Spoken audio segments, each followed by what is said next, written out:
الحمد لله وكفى وسلام على عباده الذين اصطفى أما بعد فأعوذ بالله من الشيطان الرجيم بسم الله الرحمن الرحيم قل هذه سبيلي أدعو إلى الله على بصيرة أنا ومن اتبعني وسبحان الله وما أنا من المشركين وقال تعالى والذين جاهدوا فينا لنهدينهم سبلنا وإن الله لمع المحسنين صدق الله العظيم. محترم دوست اور بزرگوں، اللہ جل جلالہ وعمن والہ کا بے انتہا فضل ہے کہ اللہ ہی نے ہم کو دین کی نسبت پر ہونے والی اس مبارک محنت میں عملاً شرکت کا موقع عطا فرمایا ہے. اسی نے اپنے فضل سے اس کی توفیق عطا فرمائی ہے. اللہ پاک اس کو قبول فرماوے، اس لیے کہ اصل چیز جو ہے وہ بارگاہ خداوندی کی قبولیت ہے. بندے کا کوئی چھوٹا عمل ہے اگر اللہ کے وہاں قبول ہے تو اللہ تعالیٰ اس کے اجر کو بڑھاتا ہی رہے گا. اس حدیث پاک میں آتا ہے کہ کسی نے کھجور صدقہ کیا ہے، اخلاص کے ساتھ کیا ہے، تو اللہ پاک اس کو بڑھاتے بڑھاتے اس کا اجر احد پہاڑ کے برابر کر دے گا. مقدار بہت چھوٹی ہے، ایک کھجور ہے، لیکن اجر اس کا بہت زیادہ ہو جائے گا. احد پہاڑ کتنا بڑا ہے، اور اگر اس کے وہاں قبول نہیں ہے تو چاہے کتنا ہی بڑا عمل ہو، وہ انسان کی نجات کا ذریعہ بننے کے بجائے وہی عمل، وہی سبب جو ہے وہ آدمی کی ہلاکت کا ذریعہ بن جائے گا. اللہ پاک ہماری حفاظت فرمائے. اس لیے اصل چیز اللہ کے وہاں کی قبولیت ہے کہ قبول ہو جائے، چاہے تھوڑا سا ہو، چھوٹا سا ہو. اور ہمارے اس کام میں 5واں نمبر ہی ہمارا اسی کا ہے کہ ہر وقت اسی کا دھیان رہے، اسی کا خیال رہے کہ کام ہمارا اللہ کے لیے ہو، اور کوئی اس میں نہ ہماری ذاتی غرض ہو، نہ اور کوئی دوسرا جذبہ پیدا ہو. اگر وہ خالص ہیں تو مفید ہیں، مؤثر ہیں. اور دوسری شرط جو ہے کہ وہ عمل صحیح ہو، وہ کام صحیح رخ پر ہو، صحیح طرز پر ہو، صحیح نہج پر ہو، نیت بھی خالص ہو اور کام بھی صحیح ہو، تو پھر یہ دنیا اور آخرت دونوں جہان میں خیر کا باعث اور اللہ کی رضا کا سبب ہے، اور اس کی منفعت دنیا آخرت دونوں جہان میں ظاہر ہوگی. اور کام اللہ کا فضل ہے کہ بزرگوں کے ذریعے سے عملی طور پر ہم تک پہنچا ہوا ہے. پیچھے کام کرنے والوں نے اپنے بڑوں سے، انہوں نے اپنے آگے والوں سے کام کو سیکھا، سمجھا. 2 4 5 آدمیوں نے نہیں، ہزاروں لاکھوں جماعتوں نے نقل و حرکت کی ہے. اور ایک مدت 90 سال سے زائد عرصہ گزرا اس کو، جس میں عملی طور پر بستی بستی، دیہات دیہات جا کر کام ہوا ہے. اور اسی کے نتائج ہیں، اثرات ہیں کہ آج اللہ کا فضل ہے کہ جگہ جگہ مسجدیں، مدرسے، مکاتب، علماء، حفاظ اور دینی چہل پہل چھوٹے چھوٹے دیہاتوں میں اور دنیا کے ملکوں میں، یہ اس کا نتیجہ ہے جو اللہ ہی نے ظاہر کیا ہے. اب ہمارے پاس یہ کام امانت ہے، ہمارے ہاتھوں اس وقت امانت ہے کہ ہم اس کو اسی طرح سے، اسی طریقے سے جس طرح سے بڑوں سے لیا ہے، اس کو عملاً اپنے بعد والوں تک پہنچاویں. ایک تو ہے کہ لکھا ہوا محفوظ ہیں یا ریکارڈ میں محفوظ ہے، اس کے مذاکرے ہیں، یہ مستورات کے کام کا مذاکرہ ہے، یہ مقامی کام کا مذاکرہ ہے، اور یہ خروج کے لائن کا مذاکرہ ہے، یہ قربانی کے لائن کا مذاکرہ ہے۔ اور ایک یہ ہے کہ عملی طور پر جس طرح ہم نے اپنے بڑوں کو کرتے دیکھا اور ان سے جو سیکھا سمجھا ہے، اس کو عملاً اپنے اپنے علاقوں میں، اپنی اپنی مسجدوں میں، اپنے حلقوں میں اور اپنے ضلعوں اور صوبوں میں عملی طور پر اس کی شکل بنے۔ اس لیے کام تو کام سے ہی سیکھا جاتا ہے اور سمجھا جاتا ہے۔ حضور پاک صلی اللہ علیہ وسلم سے صحابہ نے دین جو لیا تھا وہ آپ کے عمل سے عمل میں لیا، صحابہ نے اپنے عمل سے اپنے بعد والوں کو دیا۔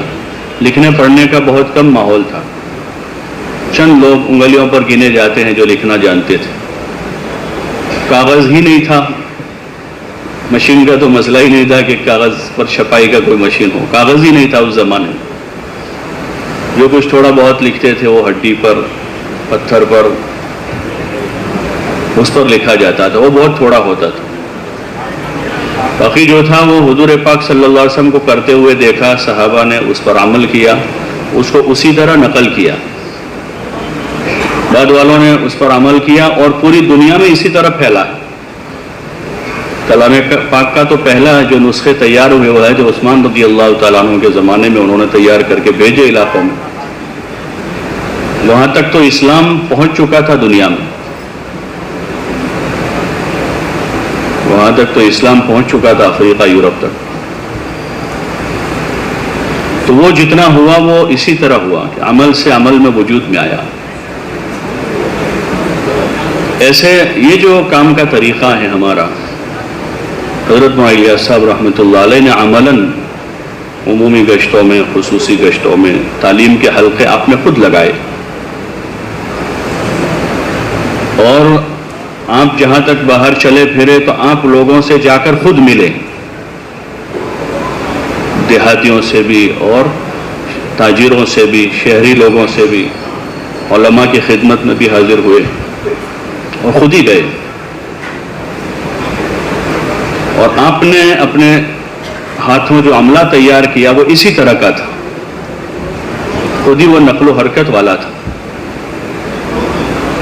اور جا کر لوگوں سے ملتا تھا دیہاتوں میں، شہروں میں، اور پھر جماعتیں جو اس زمانے میں روانہ ہوئی وہ بھی اسی طرح سے۔ اور جتنے ہم پرانے لوگوں کے نام سنتے ہیں، بڑے بڑے لوگوں کے، حضرت مولانا عبید اللہ صاحب رحمۃ اللہ علیہ، حضرت مولانا عمر صاحب رحمۃ اللہ علیہ، اور میاں جی محراب صاحب رحمۃ اللہ علیہ کا، اور مولانا سعید احمد خان صاحب رحمۃ اللہ علیہ، اور دیگر جتنے بڑے لوگوں کے نام سنتے ہیں، تو وہ خود جماعتیں لے کر پھرے، خود ہی جماعتیں لے کر گئے۔ اور اس وقت جو ہمارے اس مجمع میں بھی ایسے بہت سارے حضرات ہیں پرانے کہ وہ خود ایک مدت تک جماعتیں لے کر علاقوں میں پھرے، اور جب واپس آئے تو اپنے مقام پر رہ کر، اس وقت تو ایک دو گشتوں کا وہ نہیں تھا، پرانے لوگ روزانہ ہی وہ تو گشت کرتے تھے، آج اس مسجد جا رہے ہیں، کل کو اس مسجد میں ہیں، پرسوں اس مسجد میں ہیں، ترسوں اس مسجد میں ہیں، کہ کام کرنے والا عملہ ہی نہیں تھا۔ ایک ایک آدمی مارا مارا پھرتا تھا اپنے مقام پر، کوئی ساتھ دینے والا نہیں ہے، کوئی نصرت کرنے والا نہیں ہے۔ لیکن کام کی جو صحیح شکل ہے وہ لے کر ایک آدمی، دو آدمی، چار آدمی پھرتے رہے، خود ہی پھرتے رہے وہ، تو دھیرے دھیرے دھیرے دھیرے سب جگہ شکل بن گئی۔ اور اس وقت اللہ کا فضل ہے کہ علاقوں میں وقت لگا ہوا ایک بہت بڑا مجمع ہے جو اپنے علاقوں کے، ضلعوں کے، صوبوں اور ملکوں کے تقاضے پورے کرنے کے لیے کافی ہے۔ اتنا بڑا مجمع ہے سب جگہ پر، اگر ان کو صحیح ترتیب کے ساتھ استعمال کی صحیح شکل بن جاوے، اور کام بزرگوں نے جس طرح ہم کو بتایا اس انداز سے اگر شروع کر دیا جائے تو اتنا آسان اور سمپل کام ہے۔ اگر کسی مسجد کے پاس صرف 2 آدمی ہیں کام کرنے والے، 2 ہی آدمی، اور وہ 2 آدمی اگر اپنا 2.5 گھنٹہ صحیح لگا لیں تو یہ 2 آدمی کم از کم روزانہ 5 آدمیوں سے مل سکتے ہیں اپنے 2.5 گھنٹے میں، کم از کم 5 آدمیوں کو وہ ایمان، اعمال، اخلاق، اخلاص، آخرت کی بات کر کے ان کا ذہن بنا کر ان کو اعمال دعوت کے لیے تیار کر سکتے ہیں۔ تو مہینے بھر کی محنت کے نتیجے میں یہ 2 آدمی تقریباً 150 آدمیوں سے ملاقات کریں گے ایک مہینے میں، اور اسی میں سے ان کی سہ روزہ جماعتوں بنا لیں گے، اسی میں سے وہ گشت کرنے والے تیار کر لیں گے، اور اسی میں سے چھلے 4 مہینے کے لوگ ملیں گے۔ اگر 2 ہی آدمی ایک مسجد میں، اگر 4 ہیں تو 300 ہو جائیں گے، 6 ہیں تو 450 سے ملیں گے، اور 8 آدمی ہیں تو محلے کا کوئی آدمی نہیں بچے گا اس مہینے میں کہ جس کے پاس پہنچنا نہ ہوا۔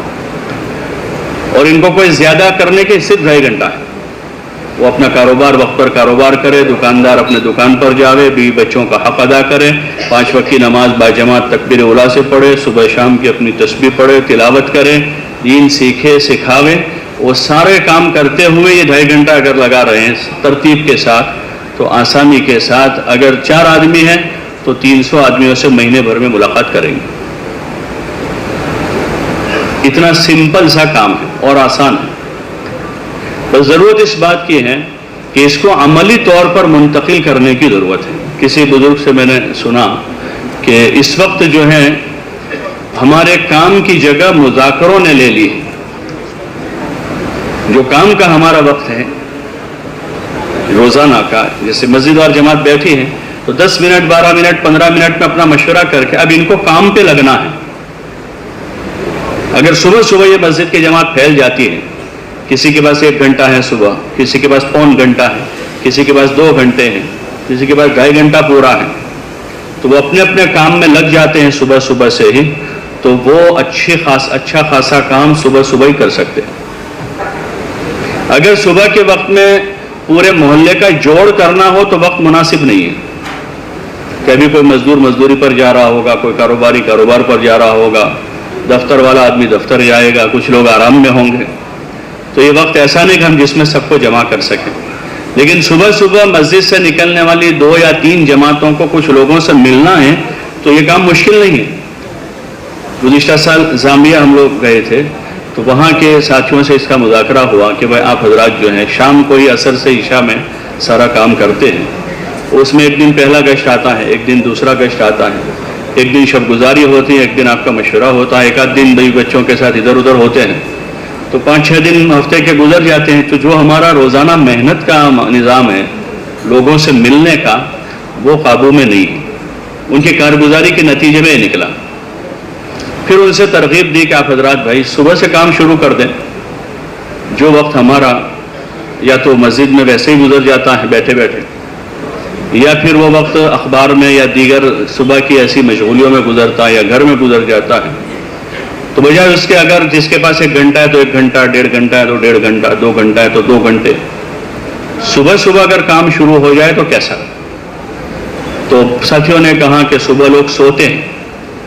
میں نے ان سے عرض کیا کہ بھائی سب تو نہیں سوتے ہوں گے، مزدور لوگ تو صبح جلدی نکلتے ہیں، ملازم لوگ اپنے وقت پر نکلنے کی فکر میں وہ جاگتے ہی ہوتے ہیں، تیاری کرتے ہیں، تاجر لوگ کوئی 8 بجے نکلتا ہے، ان کے ماحول میں تھوڑے اور جلدی نکلتے ہیں، کوئی 8 بجے نکلتا ہے تو 7 بجے سے جاگا ہوا ہوتا ہے، کوئی آدمی 9 بجے نکلتا ہے وہ 8 بجے سے جاگا ہوا ہوتا ہے۔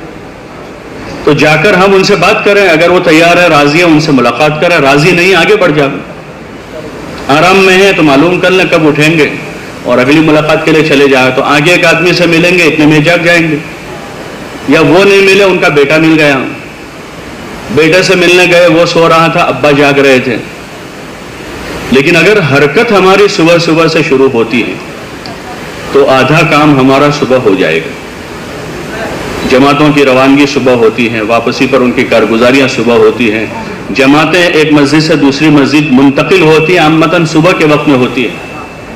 اگر اس وقت مسجد کی جماعتیں یا پوری جماعت نہیں تو اس جماعت کے چند لوگ، 5 آدمی 7 آدمی 8 آدمی، کم از کم 2 آدمی بھی اس مسجد میں صبح صبح سے فعال ہیں اور کام پر لگے ہوئے ہیں، تو تو اچھا خاصا کام ان کے ذریعے سے ہمارا ہو سکتا ہے.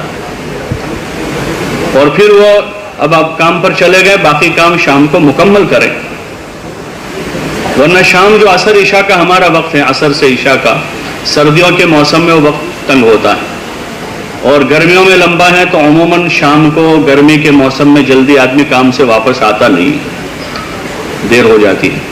اور گرمیوں کے دنوں میں سب کو پتہ ہے کہ آدمی دن بھر کام کرتے ہوئے ایسا تھکا ہوا ہوتا ہے کہ شام کو اسی کی ملاقات کی ضرورت ہوتی ہے، وہ کیا کسی سے جا کے ملے گا. تو اس لیے جو ہماری محنت کا بنیادی ایک عمل تھا، لوگوں سے جا کر ملنا، 2.5 گھنٹے کی تعین تو بعد میں ہوئی کہ بھائی 2.5 گھنٹے کم از کم لگائے وہ، لیکن ایک بنیادی عمل تھا ہمارا روزانہ کی دعوت اور روزانہ کی محنت، وہ اصل ایک بنیاد ہے. اس میں ہم اگر اندازہ کریں گے ہم اپنا ذاتی، پھر اپنی مسجد کا، کہ اس مہینے بھر میں ہماری مسجد وار جماعت نے مسجد کے اطراف کے لوگوں میں سے کتنے لوگوں سے ملاقات کی، اگر ہم مہینے کا ایک اندازہ کریں تو واضح طور پر بات سامنے آ جائے گی کہ 10%، 15%، بہت زیادہ ایکٹیو مسجد وار جماعت ہے تو 20-25% ملاقات ہوئی. باقی جو چھوٹے ہیں 75%، 80% لوگ، ان سے سال بھر میں کب ملاقات ہو رہی ہے اس کا اندازہ کریں گے تو ابھی ہماری مسجدوں کے، ان مسجدوں کے اطراف میں جہاں مضبوط مسجد وار جماعت ہے اور جہاں 5 اعمال پابندی سے ہو رہے ہیں، جہاں سے 4 مہینے کی جماعتیں نکل رہی ہیں، ایسی مسجدوں کے اطراف میں بھی 100% ملاقات نہیں ہو پاتی، جو ہمارا پہلا اور بنیادی کام ہے کہ ایک ایک آدمی کے پاس جانا اور ملنا. اب منظم ہوتے ہوتے اس کی ترتیب ساتھیوں نے سوچی، بنائی کہ بھئی صاحب ان کی فہرست بنائی جائے ناموں کی، اور نامزد ان کی ملاقات کی جائے اور ان سے پوری تفصیل سے بات کی جائے. تو وہ نظام کو قابو میں لانے کی ضرورت ہے. صوبائی سطح کے جو ہمارے مشورے اور جوڑ ہو رہے ہیں، اس میں اپنے مجمع کو اس کی ترغیب دینے کی ضرورت ہے. ضلع کی سطح پر جڑے ہوتے ہیں تو وہاں پر پھر حلقوں میں، اور اگر یہ ہمارا مجمع جو پورے ملک کا کریم ہے، پورے ملک کا، تو یہ آیا ہوا جو مجمع ہے، اگر 1000 آدمی ہے تو سمجھے تقریباً یہ 1000 مسجدوں کے ساتھی ہیں، کیونکہ اس میں ایک مسجد کے مشکل سے کوئی 2 آدمی ہوں گے.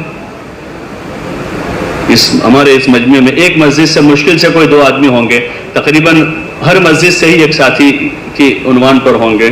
تو اگر ان 1000 مسجدوں میں اگر صحیح رخ شروع ہوتا ہے ملک میں، تو انشاءاللہ اللہ کی ذات سے امید ہے یہ اگلے یعنی چند ہی مہینوں میں ملک بھر میں اس کا مضبوط اور مستحکم نظام جاری ہوگا. اور پہلا کام ہمارا شروع ہوگا جا کر ملنا،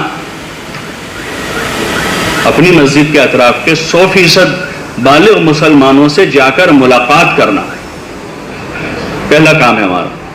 اب اس میں ایک مجمع وہ ہیں جو مانوس ہیں، کچھ غیر مانوس ہیں، کچھ پسند کرتے ہیں، کچھ پسند نہیں کرتے.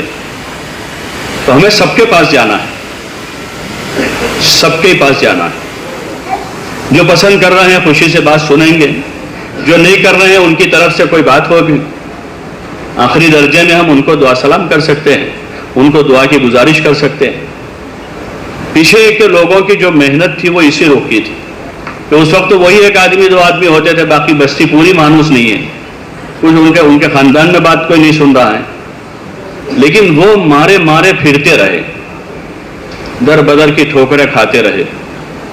اور بہت سے ان میں ایسے تھے جو باحیثیت لوگ تھے، پڑھے لکھے لوگ تھے یا بڑے تاجر تھے، بڑے زمیندار تھے، اور جب انہوں نے کام کو سیکھ کر کام لے کر اپنی بستی میں گئے تو ان کی حیثیت بالکل زیرو ہو گئی.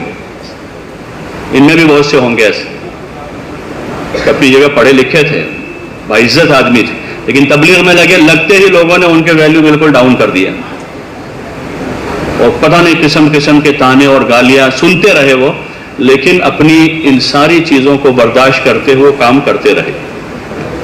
وہی کام کا ہمارا اصل رخ ہے کہ سب کے پاس جانا، ایک ایک سے ملنا، اظہار محبت کرنا. حضور پاک صلی اللہ علیہ وسلم کی جو محنت ہے، نبوت سے پہلے اس وقت اسلام ایمان کی دعوت نہیں ہے، لیکن آپ کا سب کے ساتھ تعلقات ہیں، آپ کے لوگوں کے خیر، آپ نے اجتماعی زندگی گزاری اس رخ. ویسے تنہائیوں میں آپ کا اچھا خاصا وقت گزرتا تھا، عبادت میں آپ کا اچھا خاصا وقت گزرتا تھا. غار حرا میں مستقل آپ کا قیام ہو جاتا تھا. حضرت خدیجہ رضی اللہ عنہ چند دنوں کا توشہ ان کا پہنچا دیا کرتی تھی وہاں پر. اس کے علاوہ جو آپ کا وقت تھا تو لوگوں کے ساتھ اختلاط والا تھا. کوئی غریب ہیں، کوئی بیمار ہیں، کوئی مسکین ہیں، کوئی محتاج ہیں، سب قسم کے لوگوں کی خبر گیری، اور ایک اجتماعی زندگی تھی آپ کی. مکے والوں کے جو اجتماعی امور ہوتے تھے، جو مباح اور جائز امور ہوتے تھے، اس میں آپ علیہ السلام شریک ہوتے تھے. آپ کی وہ ایک زندگی ہے. اور پھر آپ پر جب ذمہ داری آئی نبوت کی، تو اس کے بعد آپ صلی اللہ علیہ وسلم کی جو زندگی ہے حیات الصحابہ کی پہلی جلد میں مولانا یوسف صاحب رحمۃ اللہ علیہ نے اس کے بہت سارے واقعات نقل کیے. آپ کی انفرادی دعوت، ایک آدمی کو دعوت، 2 آدمیوں کو دعوت، سرداروں کو دعوت، غلاموں کو دعوت، وفود کو دعوت، بازار میں آپ کی دعوت، گھر میں دعوت، اس کے عنوان لگائے ہیں مستقل اس. اور جو کیفیت ہے آپ صلی اللہ علیہ وسلم کی، جو اصل چیز ہے، کیفیت اندر کی ایک فکر اور اندر کا جو درد ہے آپ کی جو کڑھن ہے، حضرت مولانا یوسف صاحب رحمۃ اللہ علیہ کا ملفوظ پڑھا کہ اس کام میں دماغ سے زیادہ دل کا حصہ ہے. دل کا بڑا حصہ ہے.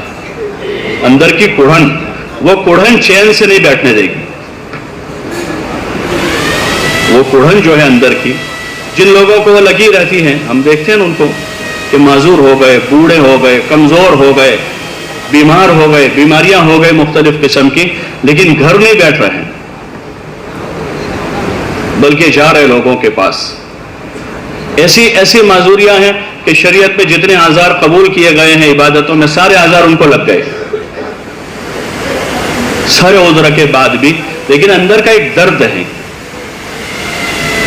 اندر کی ایک کڑھن ہے، جو حضور پاک صلی اللہ علیہ وسلم کی زندگی سے ہی ملے گی. جتنا آپ کو پڑھا جائے گا اور آپ کے دعوت کو پڑھا جائے گا. حضور علیہ السلام کی تسلی کے خاطر اللہ پاک نے کلام پاک میں انبیاء علیہ السلام کے قصص کو بیان کیا، ان کی قربانیوں کو بیان کیا. نوح علیہ السلام کی قربانی، اور موسیٰ علیہ السلام کی قربانیاں، عیسیٰ علیہ السلام کی قربانیاں، اور شعیب علیہ السلام کی قربانیوں کو بیان کیا. ان کے وہی حالات کو زیادہ بیان کیا ہے، کھولا ہے اس.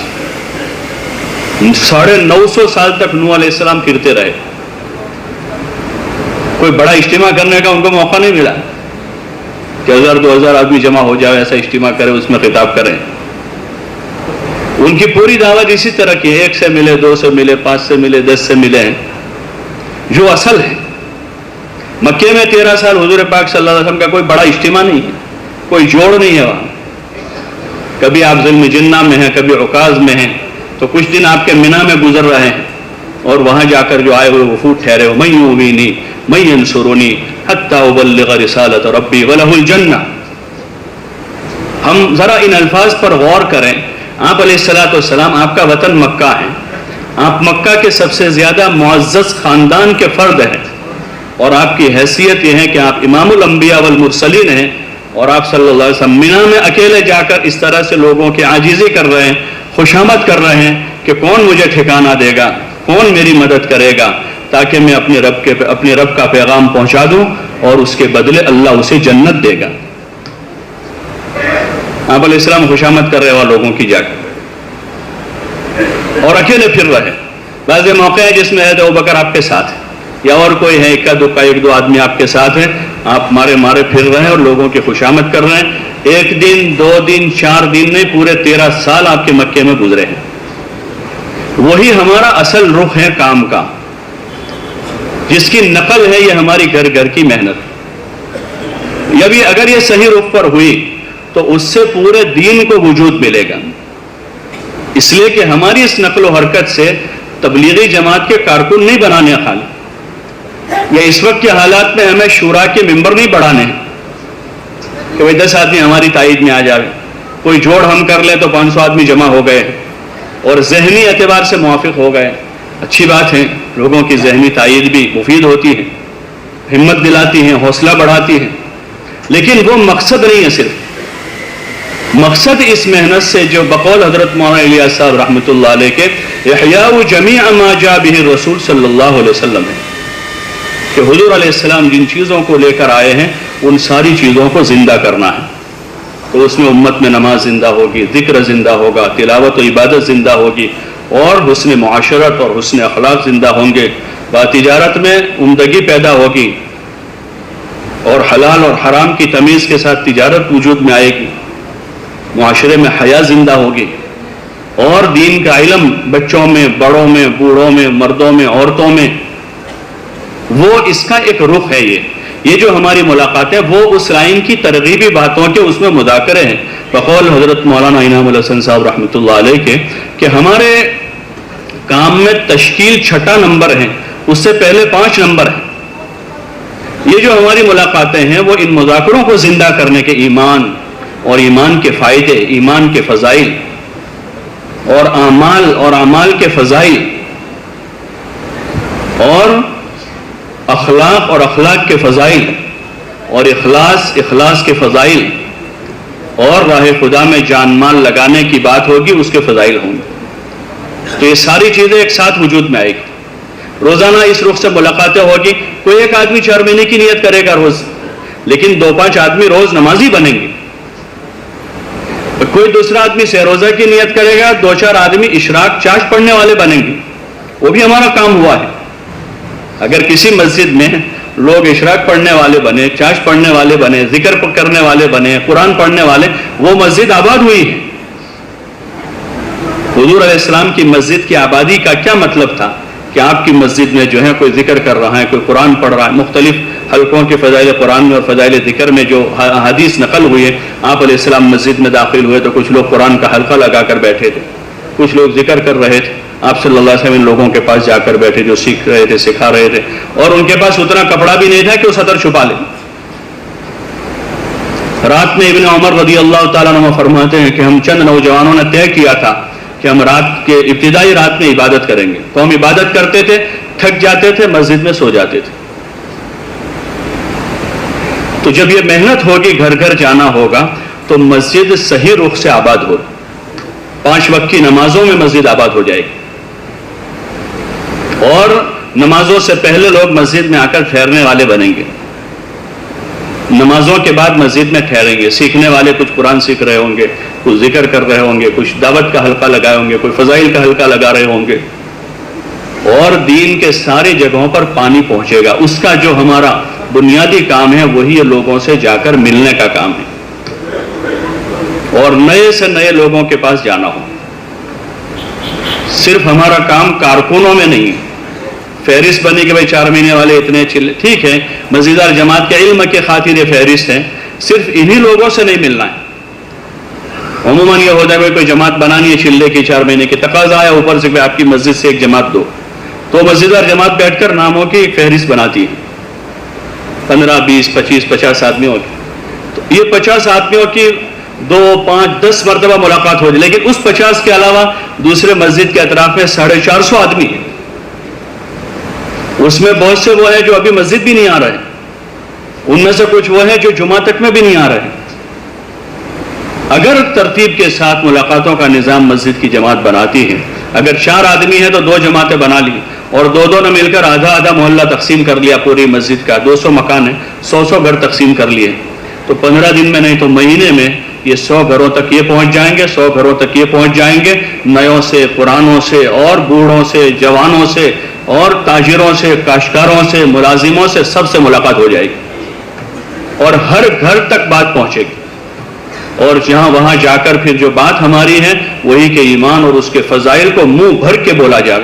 اس وقت خصوصاً اس کی ضرورت ہے، مادے کا غلبہ ہے، مادے کا غلبہ ہے، چیزوں کو بولا جا رہا ہے، مال کو، پیسے کو، سونے چاندی کو، زمین جاگیر کو، اور ڈگریوں کو بولا جا رہا ہے۔ اس لیے ماں باپ دونوں لگے ہوئے ہیں 2 بچوں کو ڈاکٹر بنانے میں، انجینئر بنانے، یہ دونوں بوڑھے ہو جاتے ہیں۔ وہ جتنی مرتبہ وہ بچہ ڈاکٹر نہیں بولتا، اس کے مقابلے میں یہ دونوں والدین جو ہیں وہ زندگی میں ان سے زیادہ بولتے ہیں کہ بچے کو ڈاکٹر بنانا ہے، کیونکہ ان کو یقین یہ بیٹھا ہوا کہ ڈاکٹر بنے گا زندگی بن جائے گی، یہ تاجر بنے گا زندگی بن جائے گی۔ ایسے ماحول میں ضرورت ہے گھر گھر جا کر اللہ کو بولا جائے۔ اللہ کرتا ہے، اللہ کھلاتا ہے، اللہ پالتا ہے، زمین آسمان کا مالک اللہ ہے، حکومت ایک اللہ ہی کی ہے۔ پوری قوت کے ساتھ اس کو بولنے کی ضرورت، گھر گھر جا کر بولنا ہے۔ اور حضور کے طریقے کے خلاف روزانہ نئے نئے ہزاروں طریقے ایجاد ہو رہے ہیں، اور جانے انجانے ایک بڑا مجمع جو ہے اس میں زندگی کے مختلف شعبوں میں مبتلا ہیں۔ کسی کی عبادت محفوظ ہے تو معاشرت محفوظ نہیں ہے، کسی کے اخلاق محفوظ ہے تو عبادت محفوظ نہیں ہے، اور مختلف طریقے رائی دنیا میں جو رہے ہیں، اس کا حل یہی ہے کہ اس کو پہلے تو قوت کے ساتھ بولا جائے کہ کامیابی حضرت نبی کریم صلی اللہ علیہ وسلم کے مبارک طریقوں میں ہے۔ اب اس میں ہمارا ایک نیا آدمی بھی جا کر یہی بول رہا ہے، پرانا آدمی بھی یہی جا کر بول رہا ہے، جوان بھی یہی بول رہا ہے۔ حضرت مولانا الیاس صاحب رحمۃ اللہ علیہ اپنے ساتھ آنے والوں کو یہی بات سکھاتے تھے، بھائی جو بات تم یہاں سن رہے ہو اس کو جا کر باہر جا کر بولو، اور دائی بناتے تھے ایک ایک ساتھی کو دائی بناتے تھے۔ ضرورت اس کی ہے کہ ہم اپنے عملے کو، اپنے مجمع کو، جوان ہیں، بوڑھے ہیں، جو کہہ رہے ہیں ہم نہیں بات کر پاتے، ان سے اتنا تو جا کر کہہ سکتے کہ اللہ کرتا ہے، اور کامیابی حضرت رسول اللہ صلی اللہ علیہ وسلم کے طریقے میں۔ ایک بڑا مسئلہ آتا ہے جب ملاقاتوں کی جماعت ہے، بھائی متکلم کون رہے گا؟ اب متکلم کا مطلب یہ ہو گیا کہ جو بہت آدھا گھنٹہ پونا گھنٹے تک بہت زیادہ تشکیلی بات کر سکتا ہو اور کسی بھی آدمی کو کسی بھی طرح تیار کر کے لا سکتا ہو، وہی متکلم ہے۔ اتنا مشکل کام نہیں ہمارا، یہ کام سیدھا سادہ ہے، بہت آسان ہے کہ ان چند جملوں کے ساتھ اس آدمی کو حوصلہ دلا کر کے بھائی اتنا جا کر بولنا ہے کہ اللہ کرتا ہے، اور کامیابی حضرت نبی کریم صلی اللہ علیہ وسلم کے طریقوں میں۔ اور آگے بڑھے گا وہ تو نماز کی 2 باتیں کر لے گا، سیدھی سادی بات ہے۔ اس آدمی کو تعلیم میں بٹھا کر اپنے ساتھ شریک کر لیا، اور نماز کی، ذکر کی، عبادت کی 2-4 حدیثیں تعلیم میں، اجتماعی تعلیم میں پڑھی ہیں، وہی باتیں اس کو سمجھ، یہی باتیں جا کر باہر بول لی ہیں۔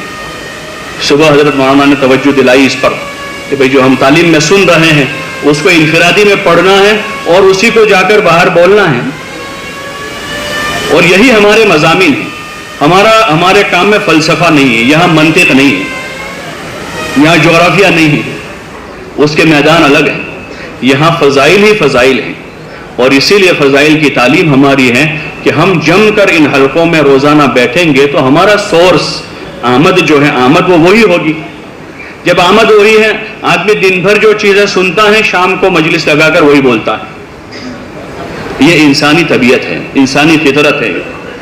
تو اگر دن بھر ہمارا دوسرے روابط ہیں، غیر ضروری ہیں یا لایانی کے روابط ہیں، سوشل میڈیا کے راستے سے، اخبار کے راستے سے، یا دیگر ایسی مجلسوں محفلوں سے جہاں پر سیاسی باتیں ہیں یا حالات حاضرہ کی باتیں یا دیگر باتیں ہیں، تو پھر ہماری تشکیلی اور ہماری ملاقاتوں میں وہی باتیں غالب رہے گی،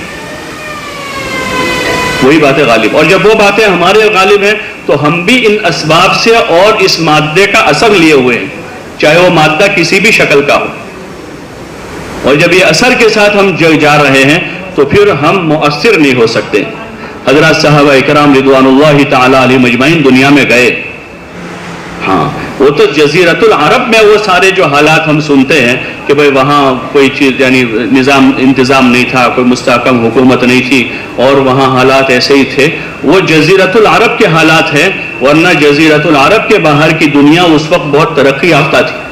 قیصر اور کسریٰ کے ہم سنتے ہیں، بڑے بڑے امپائر تھے وہ، اور مصر کی بہت پرانی تاریخ ہیں، صحابہ وہاں بھی گئے، مصر بھی آئے، لیکن وہ حضور صلی اللہ علیہ وسلم والے کلام کا اثر لے کر گئے تھے، حضور والی بات کا، اللہ کا اور رسول صلی اللہ علیہ وسلم کا اور آخرت کا اثر لے کر وہاں پر پہنچے ہیں، تو انہوں نے جا کر پوری دنیا کو متاثر کیا، انہوں نے کوئی اثر قبول نہیں کیا۔